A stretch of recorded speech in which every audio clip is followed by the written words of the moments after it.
Look, I have been running detention facilities for 17 cycles. 17. I have processed criminals from 462 different species. I have seen beings that could melt through solid titanium with their spit, creatures that could phase through walls, and one particularly memorable individual who could detonate his own internal organs and regrow them for fun. Fun, can you believe that? So when they told me a human was being transferred to my facility, I laughed. Actually laughed, out loud, in front of my entire security staff. A human, I said, all four of my eye stalks blinking in amusement. One of those soft pink weaponless bipeds from that backwater planet? The ones who die if the temperature shifts by 20 degrees? Those humans. The Galactic Council's security protocols are very clear, very thorough, and very, very paranoid. Every species gets classified. Every species gets a threat assessment. Every species gets a nice little file that tells us exactly how dangerous they are and what precautions we need to take. It is all very scientific, very precise, very boring. Humans were listed as Class F threats. Class F. Do you know what Class F means? It means functionally harmless. It is the same classification we give to the pillow people of Fluffmax 7, who are literally made of down feathers and communicate through interpretive sneezing. I should have read the footnotes. The transport shuttle docked at Bay 7, with a hiss that echoed through the reception area. I was there personally, because that is what a good warden does. I greet the high-profile transfers. I make sure they understand exactly where they are and what kind of establishment I run here. Detention Center Kappa 9 has a 99.7% containment record. The only reason it is not 100% is because of an incident involving a sentient gas cloud. And honestly, that barely counts. My name is Krell, by the way. Warden Krell, and I take pride in my work. The security team rolled out. 6 of my best guards surrounding the containment pod. Standard procedure. The pod itself was humming with energy fields. Triple locked, probably overkill for a Class F, but the Council does not take chances with interstellar prisoners. Politics. You understand, always politics. Open it up, I ordered, waving 2 of my mid-arms in the standard authorization gesture. The pod cracked open with a pneumatic sigh. And there he was, the human. Marcus Webb, according to his file. He stepped out slowly, blinking in the bright lights of the facility, and I got my first real look at him. Honestly, disappointing. He was maybe 6 feet tall, give or take. Tan skin, dark hair cropped short, wearing the standard prisoner jumpsuit that hung loosely on his frame. No claws, no fangs, no armored plating, no extra limbs, no bioluminescent threat displays. Nothing. He looked like someone had taken the most average species in the galaxy and then forgotten to add any interesting features. Welcome to Detention Center Kappa 9, I announced, keeping my voice formal but not unkind. I am Warden Krell. You will surrender all weapons, contraband, and personal effects. You will comply with facility regulations. You will not cause trouble. Do you understand these terms? The human looked at me with these strange flat eyes. 2 of them. Just 2. Surrounded by white with a colored iris in the middle. Brown in his case. They did not glow, did not rotate independently, did not even blink sideways, but there was something in them, something that made my tertiary stomach clench just a bit. I understand, he said. His voice was calm, quiet, almost amused. Excellent. Security. Confiscate his items. This is where it gets funny. Or where I thought it was funny at the time. Looking back, the universe was definitely laughing at me. Not with me. Guardvoss stepped forward, scanner in hand, running it over the human from head to toe. The device beeped, whirred, and then displayed its findings on the holographic readout. I leaned in to examine the list. 1 metal ring on his left hand. Wedding band. The file noted. Sentimental value only. No defensive or offensive capabilities. 1 pair of soft-soled shoes. Standard Earth fabrication. No hidden compartments. 1 chronometer on his wrist. Mechanical. Non-networked. Could not be used for communication or hacking. That is it? I asked, genuinely confused. That is it, Sir, Voss confirmed, his reptilian snout twitching with something that might have been disappointment. I looked at Marcus Webb again. You came to an interstellar conflict summit with no weapons? None at all? The human smiled. Actually smiled. It was not a threatening expression on his species. Their teeth are flat, mostly, designed for grinding plant matter and cooked meat, not tearing through flesh. Did not think I would need any, he said. I was there to talk, not fight. Clearly the talking did not go well, I observed, gesturing to his prisoner status. You could say that, he agreed, still with that odd little smile. We processed him through intake. Took his ring, his shoes, his chronometer, gave him regulation cell slippers and a prisoner number. Scanned his biometrics. The whole procedure. By the book. Professional. Official. He complied with everything. No resistance. No complaints. No threats. He even thanked guard Tharma when she handed him his bedding allotment. Thanked her, like this was a hotel and not a maximum security detention facility that has held warlords and terrorists and people who committed crimes I cannot even pronounce.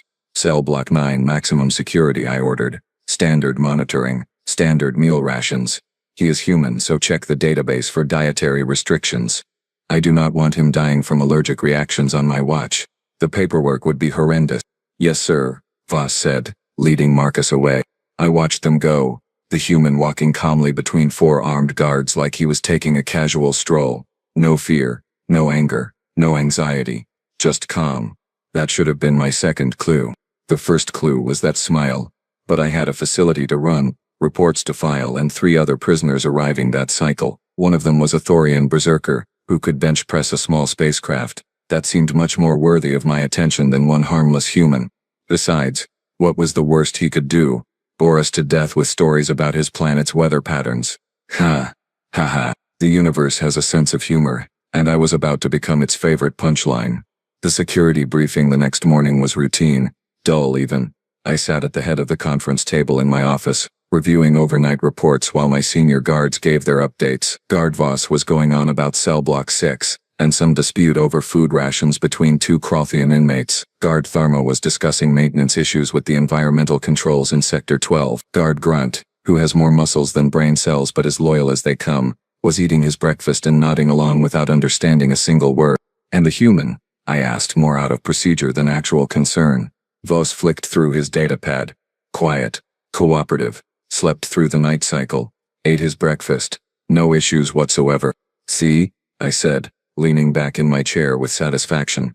Class F, functionally harmless. I do not understand why the council flagged this transfer as high priority. The paperwork alone was absurd. 3 different authorization codes. 2 DNA verifications. A direct sign-off from a council representative. All for that. Tharma, who is generally the most cautious of my staff, clicked her mandibles together thoughtfully. Sir, I did read something interesting in the human species file last night, just out of curiosity. Huh? I was only half listening, signing off on a requisition form for new stun batons. Their planet, Earth. The environmental conditions are classified as Class 7 hostile. That got my attention. I looked up. Class 7. That cannot be right. Class 7 means active planetary threats, extreme weather, toxic atmosphere zones, megafauna predators. You are telling me these soft little bipeds come from a Class 7 world? According to the file. Yes, sir. I snorted, which sounds more impressive when you have 3 nasal passages. Then the file is wrong. Obviously. Look at them. They have no natural defenses, no armor, no venom, no elemental resistances. They would be prey animals on any Class 7 world, not the dominant species. The file also mentions something about persistence and adaptability. Tharma continued. But I waved her off. Every species thinks they are adaptable, I said dismissively.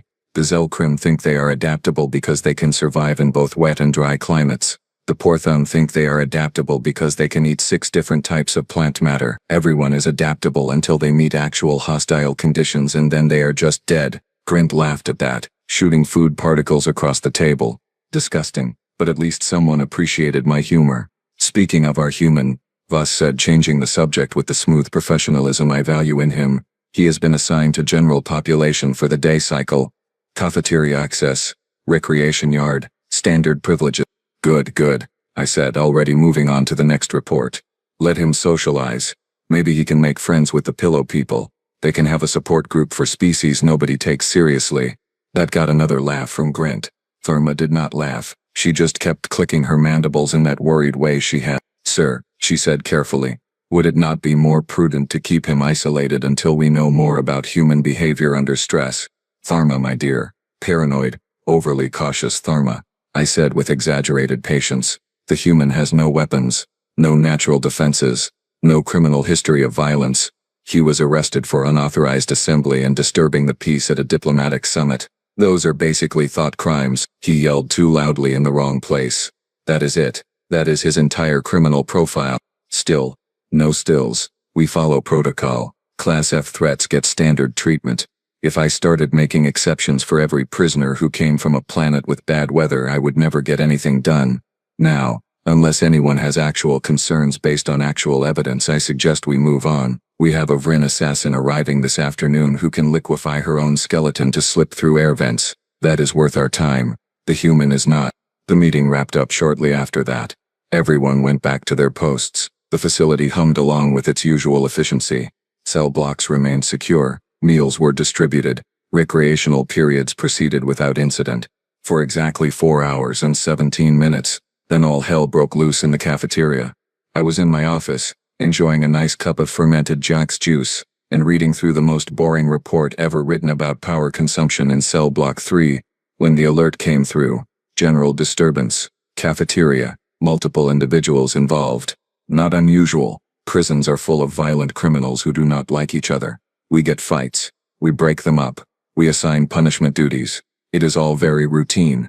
I pulled up the security feed on my wall monitor expecting to see the usual, maybe some Thorians bumping chests over territory, maybe a Zelkrum food dispute, maybe someone insulted someone else's breeding appendages. What I saw instead made me sit up so fast I spilled Joink's juice all over my desk. The human, Marcus Webb, standing in the center of a ring of inmates.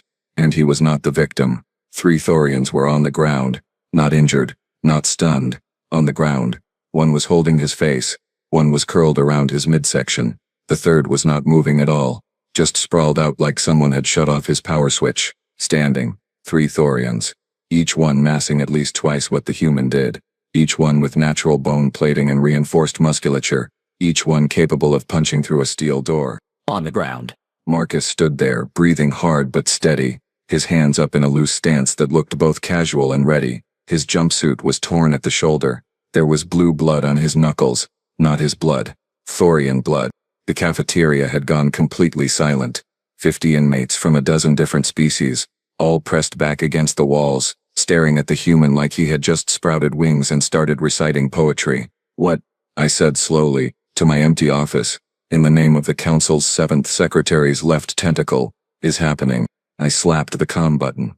"All guards to the cafeteria. Now, non-lethal suppression. Contain the human." I was already running. By the time I reached the cafeteria, 8 guards had already formed a perimeter. They had stun batons out, energy shields up, and the kind of nervous energy that comes from seeing something that does not make sense. I pushed through them, all 4 of my eyes focused on the scene. The 3 Thorians were being helped up by medical staff. One of them, a big brute named Krager, who had killed 6 people in a mining dispute, was actually whimpering. I had seen Krager take a plasma blast to the chest and laugh about it. Now he was cradling his arm, and making sounds like a wounded pup. Marcus Webb stood exactly where he had been on the security feed. Hands still up, still ready, but not attacking, not advancing, just waiting. "Stand down," I ordered the human, trying to keep my voice level and authoritative. "Get on the ground. Now." He looked at me with those flat brown eyes. "Warden Krell," he said like we were having a pleasant conversation over lunch. "I would be happy to comply, but I need you to understand something first. I did not start this. I do not care who started it," I snapped. Though that was a lie. I absolutely cared. "You are the one still standing. You put down 3 inmates. 3 Thorians. Do you understand how impossible that should be?" "They came at me," Marcus said simply. "All 3. At once." Krager said humans were soft. Said he wanted to test that theory. Said he was going to pull my arms off and use them as back scratchers. I glanced at Krager, who would not meet my eyes. "Coward. So I tested his theory instead," Marcus continued. "Turns out, Thorian knees bend the wrong way if you kick them from the side. Also, their bone plating does not cover their throats, and that big one, the one who is still not moving, he did not expect a headbutt. Nobody ever expects a headbutt. You headbutted a Thorian." I was having trouble processing this. Their skulls are reinforced bone, triple density. You should have knocked yourself unconscious. Marcus smiled that small smile again, the one I was starting to hate. "Human skulls are pretty dense too, Warden. We evolved smashing things with our heads, mainly nuts and shells, but the principle applies." "That is not," I started, then stopped. What was I even arguing? The evidence was right in front of me. 3 Thorians down, 1 human standing. "Get on the ground. Now, or we will make you get on the ground." "Sure," he said, and just like that he dropped to his knees, then laid flat, hands behind his head, completely compliant. Like the last 3 minutes had not happened. I really did not want trouble, Warden. I just wanted to eat my lunch. It was some kind of gray protein paste, but honestly it was not bad. Little bland, but I have had worse. He was talking about lunch. Lunch. While medical staff were loading a Thorian onto a stretcher. "Restrain him," I ordered. "Full restraints. Energy cuffs. Leg binders. I want him locked down and back in his cell immediately." 6 guards moved in. Cautious, like they were approaching an explosive device, which I was starting to realize, maybe they were. They got the cuffs on him without incident. He did not resist at all, just kept that calm expression, like this was all very reasonable and expected. As they hauled him to his feet, I noticed something. The human was not even breathing hard anymore. His heart rate, according to the bioscanner one of the guards had, was already back to normal, like he had just taken a light walk, not fought 3 alien inmates who could bench press small vehicles. "Warden," Tharma said quietly, appearing at my elbow, "I think we need to review the human species file more carefully." "You think?" I said, hearing the hysteria creeping into my voice and not caring. "What was your first clue? When he disabled 3 Thorians with his bare hands, or when he casually mentioned evolving to smash things with his head?" The cafeteria was still silent. Every inmate was watching Marcus being led away, and I saw something in their faces I had never seen directed at a Class F threat before. Fear. Not respect, not curiosity, fear. Back in my office, I pulled up the full species file on humans. Not the summary, not the threat assessment.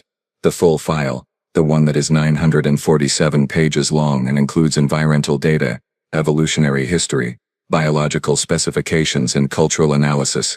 I started reading. And reading. And reading. "Oh no," I said, somewhere around page 43. "Oh no, I said, around page 97. "Why did nobody tell me this?" I said, around page 206, which detailed human endurance capability. Tharma had been right. Earth was Class 7 hostile, but not because of environmental conditions. Well, not just because of that. It was Class 7 because everything on that planet was actively trying to kill everything else, and humans, those soft, squishy, apparently weaponless humans, were the apex predators. They did not have claws, so they invented knives. They did not have venom, so they invented poison. They did not have armor, so they invented shields, and then later just decided armor was for the weak and developed something called adrenaline and in it. They could not run fast, so they just ran forever. Persistent predators. The file called them. They would chase prey for days until the prey literally died of exhaustion. Days, without stopping. Their planet tried to kill them with temperature extremes, so they just adapted to live everywhere from frozen wastelands to burning deserts. Their planet tried to kill them with predators, so they killed the predators and turned them into pets. Their planet tried to kill them with diseases, so their immune systems became so aggressive that they sometimes attacked their own bodies by mistake and they just lived with it. There was a whole section on human pain tolerance. Apparently they had cultural practices that involved deliberately injuring themselves for fun, running until their legs stopped working, lifting heavy objects until their muscles tore, hitting each other repeatedly in organized combat and calling it sports. And the section on human intelligence and problem solving made me feel physically ill. They did not just use tools. They saw everything as a potential tool. A rock could be a hammer. A stick could be a lever. A piece of cloth could be a rope, or a bandage or a weapon depending on how they applied it. Their brains were wired to look at any object and think, how can I use this to solve my problem or hurt my enemy? We did not confiscate his weapons, I said slowly, looking up at Tharma, who had been reading over my shoulder. We confiscated his property. His weapons are still in that cell. Sir, he is the weapon, Tharma. His body, his brain, his species spent millions of years becoming the most efficient survival machines their planet could produce. We stripped him of tools and thought that made him harmless. But humans do not need tools. They prefer them, but they do not need them. I pulled up the security feed from Marcus's cell. He was sitting on his bunk, looking relaxed, just sitting there, staring at the wall. No, not staring at the wall, studying it, looking at the seams, the ventilation grate, the door mechanism, the light fixture. His eyes moved constantly, cataloging, analyzing, planning. Maximum containment protocol, I said, effective immediately. I want his cell stripped. Nothing but a sleeping mat. No furniture. No fixtures that can be removed. I want guards on his door around the clock. I want biomonitoring running at all times, and for the love of the council, I want everyone to understand that this prisoner is not Class F. What class would you designate him, sir? Tharma asked. I looked at the feed again. Marcus had stopped studying the walls. He was looking directly at the camera now, not threatening, not angry, just looking. And somehow, that was worse. Class unknown, I said, until we figure out exactly what we are dealing with. Somewhere in the facility, an alarm started blaring. Section 7. Cell Block 9. Marcus Webb's cell block. Of course it was. I ran. Again. I was getting far too much exercise this cycle, and none of it was the enjoyable kind. The alarm was still blaring, that awful pulsing shriek that meant containment breach or active violence or some other catastrophic failure of my beautiful, well-ordered facility. Report, I shouted into my comm as I sprinted down the corridor, my multiple legs carrying me faster than most bipeds could manage. Sir, it is the human. Voss's voice came back, crackling with static and what sounded like panic. Voss did not panic. Voss had once talked down a Vryn death cultist who was threatening to explode himself and take half the facility with him. Voss did not do panic. What about the human? I demanded, skidding around a corner. We went to move him to the stripped cell like you ordered. Standard extraction procedure. 10 guards. Full restraint equipment. He was compliant at first, sir. Then what? He asked us politely to wait a moment. Said he needed to stretch first. Stretching, sir. We thought it was harmless. He did a few movements, rotated his shoulders, bent his knees. Then Guard Brixen told him time was up and reached for his arm. I reached cell block 9. The corridor was chaos. Guards everywhere. Some on the ground, some against the walls, all of them looking dazed or injured or both. Medical teams were already arriving. The door to Marcus's cell was hanging open, bent slightly at the hinges. Bent. Reinforced durasteel, bent. Finish the report, I said, stepping over a groaning Grint who was holding his midsection. He moved, sir, fast. Faster than our scanners tracked. He used Brixen's own momentum against him, some kind of throwing technique. Brixen went through the air and hit 3 other guards. Then the human went low, took out Krell's legs with a sweep, used the wall for leverage to strike Voss in the nerve cluster. Disarmed Tharma without even looking at her, just reached back and twisted the baton out of her grip while fighting 2 others in front of him. I found Voss leaning against the wall, breathing hard. There was a bruise forming on his snout where his own energy shield had apparently been shoved back into his face. He fought 10 of you? I asked, my voice coming out higher than I intended. 10 trained security guards with full equipment? No, sir, Voss said, and he actually looked embarrassed. He disabled 10 of us in under a minute. It was not a fight. It was a demonstration. He did not even seem angry about it. Just efficient. Where is he now? Voss pointed down the corridor. He stopped at the intersection, just standing there, waiting. Of course he was. I walked, slowly now, toward the intersection. My guards formed up behind me, weapons ready, but I could feel their hesitation. They had just learned a very important lesson about humans, and none of them wanted a follow-up course. Marcus Webb stood in the center of the intersection where 4 corridors met. He had acquired somehow a piece of pipe from somewhere. Not a weapon exactly. Just a piece of pipe maybe 2 feet long, which he was holding loosely in one hand. His other hand was empty, relaxed at his side. Warden Krell, he said pleasantly. We need to talk. You just assaulted 10 of my guards, I said, keeping my distance. A safe distance, whatever that meant anymore. I defended myself from unlawful application of force, he corrected. Check your facility regulations. Section 47, paragraph 12. Prisoners have the right to understand transfer procedures and prepare themselves mentally and physically before being moved. Your guard grabbed me for I indicated readiness. That is a violation of my rights under Galactic Council detention standards. I blinked all 4 eyes. You are quoting facility regulations at me. I read them last night. Could not sleep. You have very thorough documentation, Warden. Very thorough. Also, Section 93 says prisoners are entitled to furniture in their cells for mental health purposes. You were about to put me in an empty room with nothing but a mat. That is also a violation. You are a security threat. I am a Class F detainee who has been repeatedly attacked by other inmates and now by your own guards, Marcus said calmly. I have defended myself within reasonable parameters each time. Not my fault if your facility houses violent criminals who cannot control themselves. Also not my fault if your guards have not trained against human combat techniques. The pipe in his hand spun once, casual, almost absent-minded. Just a small rotation around his fingers. It should not have been threatening. It was. How did you get that pipe? I asked. Found it, he said with a shrug. Loose ventilation cover in my cell. Shoddy maintenance, warden. I could file a complaint. You pulled apart a ventilation cover. It was already loose, he said innocently. I just helped it along. Humans have pretty good grip strength. Comes from hanging in trees back in our evolutionary past. Also useful for climbing, throwing, holding tools, strangling prey, that sort of thing. I was aware that 20 guards had formed a perimeter around the intersection now, all of them pointing weapons at one human with a piece of pipe. It should have felt secure. It felt desperate. What do you want? I asked, deciding honesty might work better than authority at this point.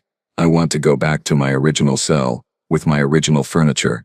I want the Thorians who attacked me disciplined according to facility regulations. I want your guards to follow proper procedure when interacting with me, and I want dinner tonight to include something with actual flavor, because that gray paste is depressing. That is it? That is all you want? That is all I wanted from the beginning, Warden. I am not here to cause problems. I am here because I got arrested for speaking too loudly at a political event where I was invited to speak. This whole situation has been a massive overreaction by everyone involved, including you. He had a point. I hated that he had a point. And if I say no? I asked. Marcus looked around at the guards, at their weapons, at the security measures. Then he looked at the pipe in his hand. Then he looked back at me. Warden, I really hope you do not say no, because here is the thing about humans that your files probably mentioned, but you did not really understand. We do not like fighting. Most of us. Anyway, we would rather talk, negotiate, find peaceful solutions. We invented diplomacy, democracy, debate. We built entire civilizations on the idea of resolving conflicts without violence. He paused. But we are really, really good at violence when we need to be. Millions of years of practice. And the thing is, once we start, we do not stop until the threat is neutralized. Not because we are cruel, just because that is what kept us alive. Persistence, remember. We do not give up, ever. The pipe spun again in his hand. So I am asking nicely. Follow your own regulations. Treat me fairly. Let me serve my completely unjust sentence in peace. And when my trial comes up and this whole stupid situation gets resolved, we can all walk away as friends. And if I insist on maximum containment, Marcus sighed. It was a very human sound, full of disappointment and resignation. Then I will have to insist otherwise. And Warden, you have seen what I can do when I am being cooperative and non-lethal. You really do not want to see what happens when a human stops being nice. Silence filled the corridor. My hearts were pounding in 3 different rhythms. Every instinct I had was screaming at me that this was wrong, that Class F threats did not negotiate, did not intimidate, did not stand in intersections holding pipes like they owned the facility. But he was right about the regulations, he was right about the attacks, and most importantly, he was standing in an intersection with 20 armed guards surrounding him, and somehow, I was the one who felt cornered. Stand down, I said quietly. Sir, boss questioned. Stand down, I repeated, louder. All units, stand down. Return the prisoner to his original cell. Full furniture. Standard privileges. And someone get maintenance up here to properly secure that ventilation cover. Marcus smiled, not smug, just relieved. Thank you, Warden. I appreciate your reasonableness. He handed the pipe to the nearest guard, who took it like it might explode. I sat in my office for a long time after that, staring at nothing. My Janks juice had gone cold. My reports were forgotten. The entire facility was running on autopilot while I tried to process what had just happened. A Class F threat had negotiated his own terms. In my facility. I pulled up the communication array and opened a priority channel to the Galactic Council Detention Authority. Someone there had answers. Someone there was going to explain to me why I had not been properly briefed. Someone there was going to tell me what I was actually dealing with. The face that appeared on my screen belonged to Counselor Thex, a Vraxian with silver skin and too many teeth.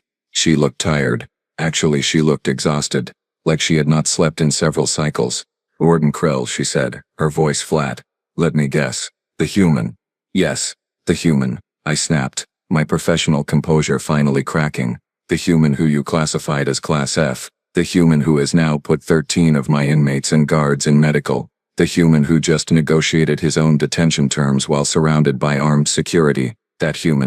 Thex rubbed her face with 3 of her hands. How bad is the damage? No fatalities if that is what you are asking, but only because he was holding back. I have read the species file now, Counselor. The full file, the one that is 947 pages of nightmare fuel. Why was he classified as class? Because of politics, Warden. Always politics. She leaned back in her chair and I saw something in her expression I did not like. Guilt, maybe, or regret.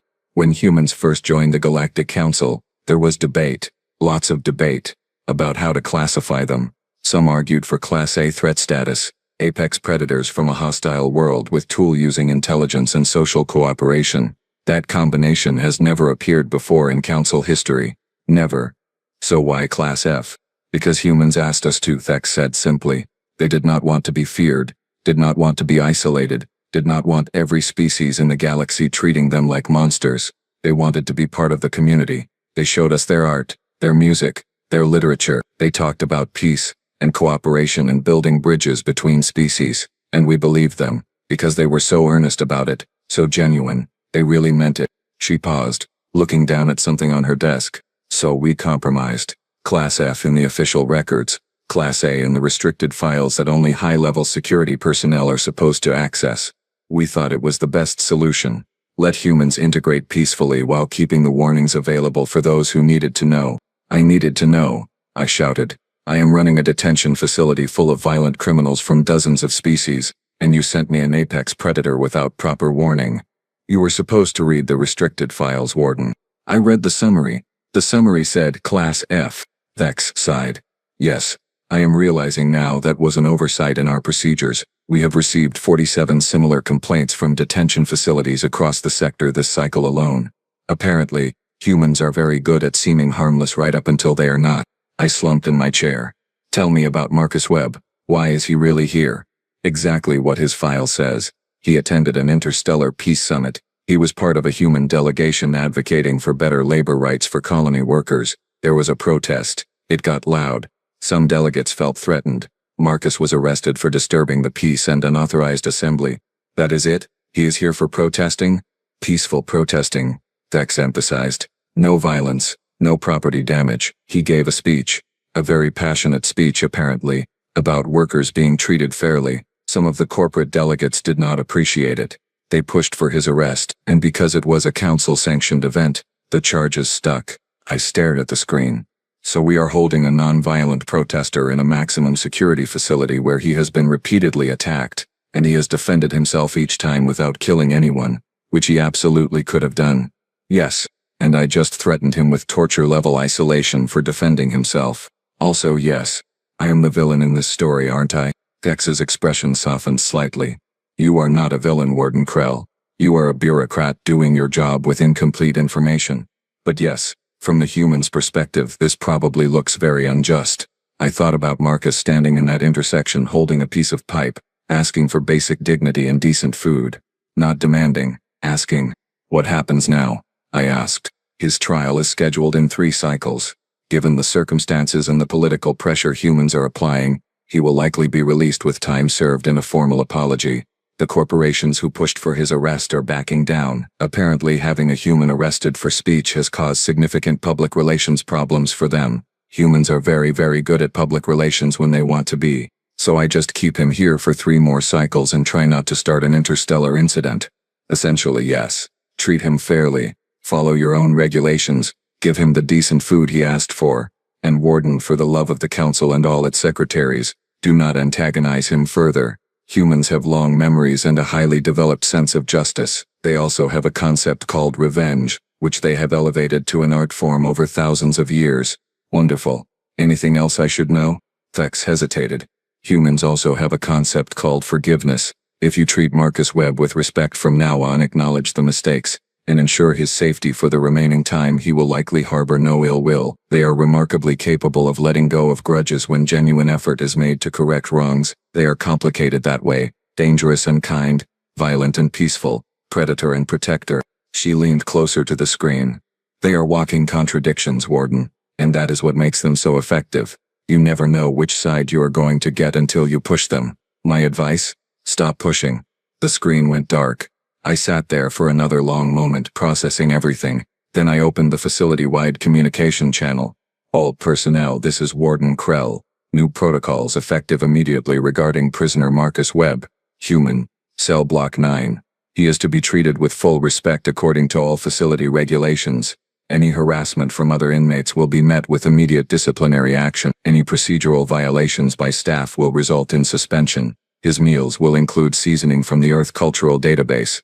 And anyone, find out if we have any human-compatible recreational materials, books, videos, games, something. I paused, then added, and if anyone sees the Thorians from the cafeteria incident even looking at him wrong, I want them in isolation. The Thorians, not the human. Are we clear? A chorus of affirmatives came back. I pulled up the security feed from Marcus's cell one more time. He was sitting on his bunk, which had been restored along with the small desk and chair. He was reading something on a datapad, probably more facility regulations, looking peaceful and content. He glanced up at the camera, almost like he knew I was watching, and he nodded. Just once. A small acknowledgement. I nodded back even though he could not see me. 3 more cycles. I could manage 3 more cycles, probably. Maybe, if I was very, very careful and extremely lucky. The next 2 cycles were the strangest of my career. Word had spread through the facility about the human, not just among the guards, but among the inmates. Stories got exaggerated in the telling, as stories do. By the second day I heard someone claim that Marcus had fought 20 Thorians simultaneously while juggling energy batons and reciting poetry. Ridiculous, of course, but the fact that I had to actually stop and think about whether it was possible, that said something. The other inmates gave him space, lots of space.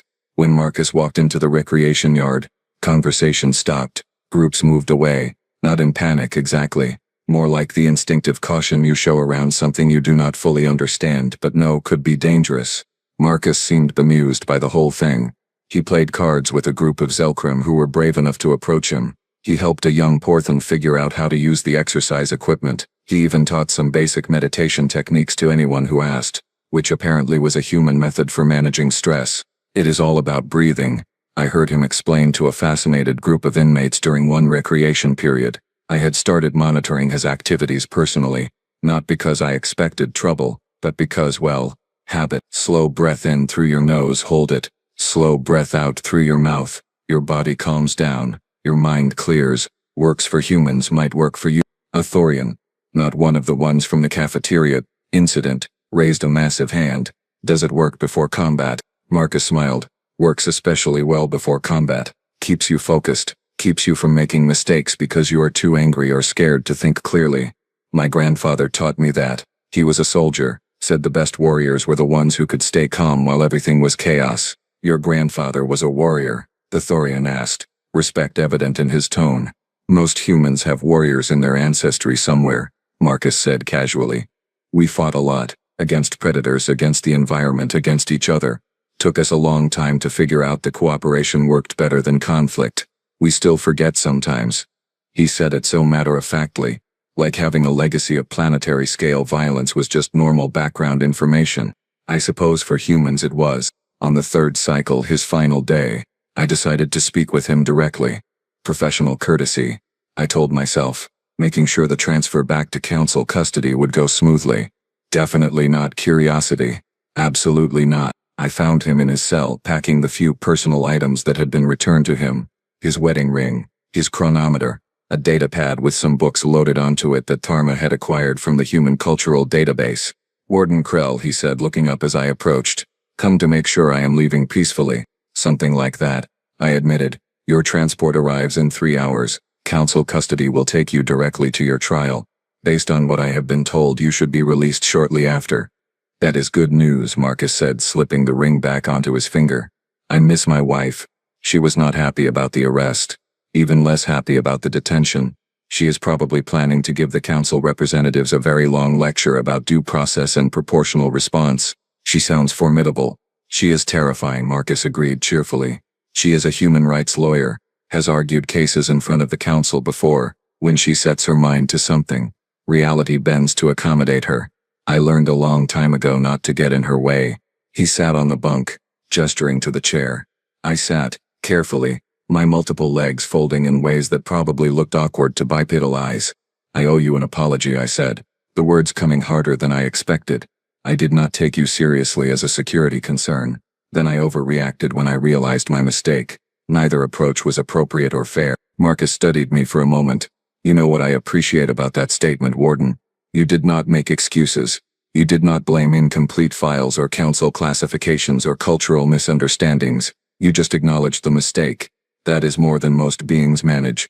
It was still wrong. Yes, it was, he agreed, not unkindly.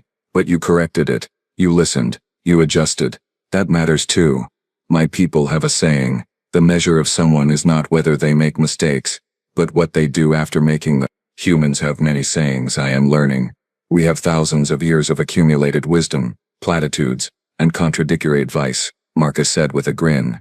We wrote it all down because we kept forgetting the important parts and having to relearn them the hard way. Seemed more efficient to just reference the old mistakes instead of making new ones. I clicked my mandibles in what might have been amusement. Can I ask you something? The confrontation in the intersection. You could have escaped. You disabled 10 guards. You had the layout memorized, and from what I understand now about human capabilities, you probably could have reached the docking bay before we locked down the facility. Why did you stop and negotiate instead? Marcus leaned back against the wall considering the question. 'Cause I did not want to escape, Warden. I was arrested legally if stupidly. Running would make me actually guilty of something.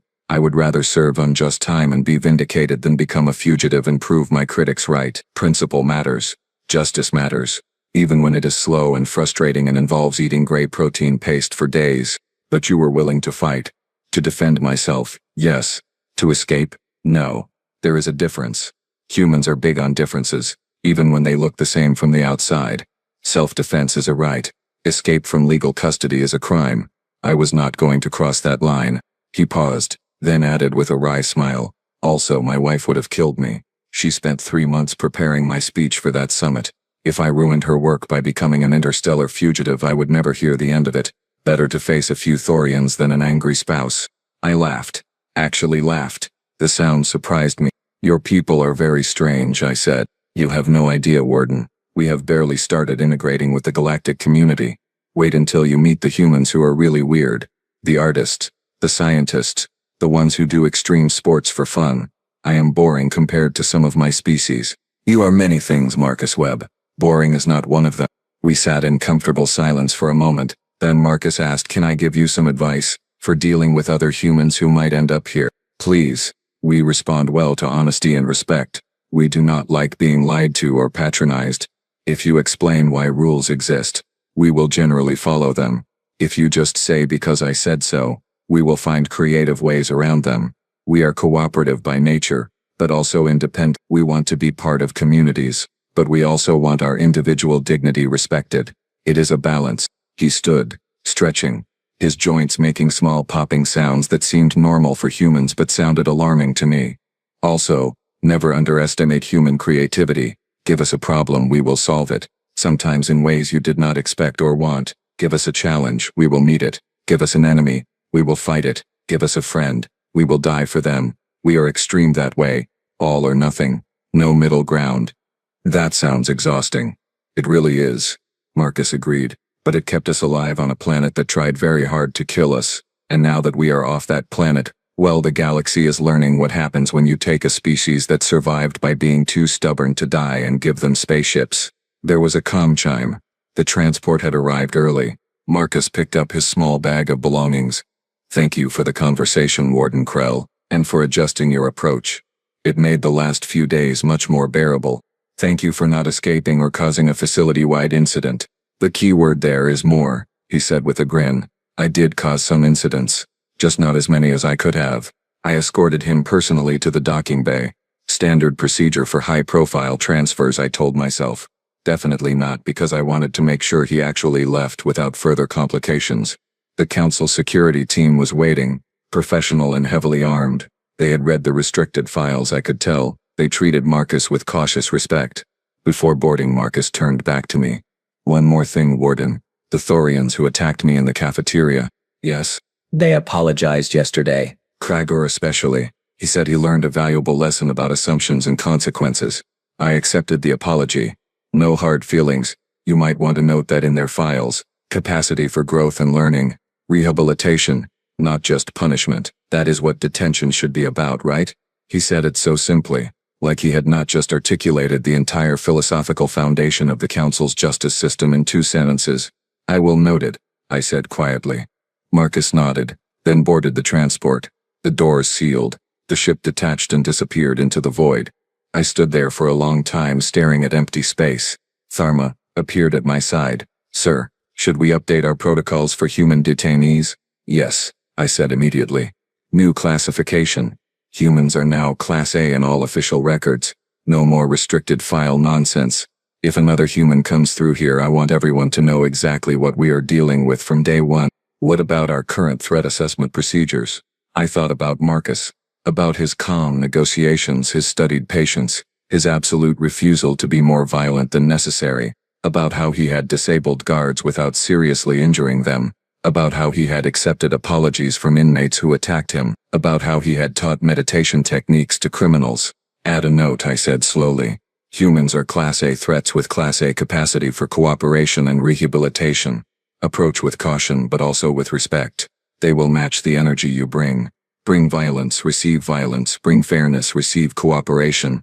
They are mirrors that way, very dangerous mirrors." "That is unusually philosophical for a threat assessment, sir. Humans are unusually philosophical for apex predators. Tharma, we have to adapt." I turned away from the docking bay, heading back to my office. There was paperwork to file, reports to submit, protocols to update, a facility to run. But I stopped at my office door and looked back at the security feeds. The cafeteria where Marcus had fought 3 Thorians. The intersection where he had negotiated his terms. The cell where he had spent his detention reading regulations and planning his defense. "Note to file," I said aloud, recording for the official record. "Warden Krell, Detention Center Kappa 9, final assessment of human detainee Marcus Webb. The prisoner was cooperative, non-violent when possible, and defended himself only when attacked. He followed facility regulations better than most staff. He displayed intelligence, patience, and mercy in circumstances that would have broken most beings. He leaves this facility with no marks against his record beyond the initial unjust arrest." I paused, then added, "And if I ever receive another human transfer, I will read the entire file first, all 947 pages. Because humans do not need weapons to be dangerous. They are weapons, but they are also philosophers, teachers, and peacemakers. They are everything and nothing like we expect. And that, more than anything, is what makes them remarkable." I closed the recording. Somewhere in the facility, normal operations continued. Inmates ate their meals, guards walked their patrols, the recycling systems hummed. Life went on. But I had learned something these past few cycles. Something important. Something that every being in the galaxy was going to have to learn eventually. Humans were here. They were part of the Council now, part of galactic civilization. And we could either treat them with the respect they deserved, or we could learn the hard way why you do not corner a predator and expect it to quietly accept injustice. I preferred the first option. Much preferred it, because I had seen what one unarmed human could do when pushed, and I never ever wanted to see what they could do if they actually brought weapons, or worse, if they stopped being nice. The galaxy was changing. Humans were here, and honestly, that was probably a good thing. As long as we remembered one simple rule. Do not confiscate their weapons and think you have won, because humans are the weapons, and you cannot confiscate what they are.